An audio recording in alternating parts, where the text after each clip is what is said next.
let's face it, drywall is quite prone to scraping and dents. Using latex paint and a trowel allows you to create a surface that is a lot stronger. Use a good quality latex paint to do this. Your drywall has to be nicely finished. It can't be a terrible job. It has to be really nice and smooth to start with. The raw drywall absorbs the paint incredibly well if it is burnished into the raw drywall, like here. So you keep burnishing and burnishing until you get a glass-like finish. And this is just with ordinary regular drywall paint that's of a good quality. So when you keep on burnishing and burnishing, you start to see your own reflection in the wall. And when you've achieved that, you have a very, very strong wall.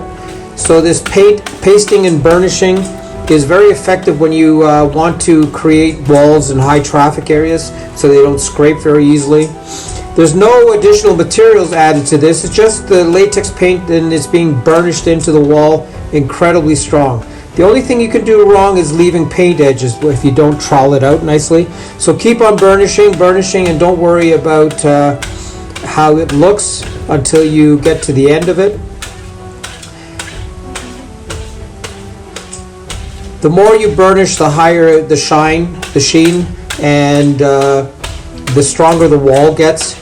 And if you apply several coats, you can actually leave this as your finished color, or you could actually buy different colors and burnish it in on top of the white to make a really strong effect, have some of the white show through. This process increases the strength of your walls incredibly. So the secret is to polish until it becomes completely reflective. And when you've achieved that, you'll understand right away how much stronger this wall is by burnishing it. It shows off so beautifully as a three-dimensional wall, and it goes really fast. This is a lot of handwork, but you can do a wall very quickly. 2 hours, you can do a huge wall. Very smart concept, definitely worth the effort.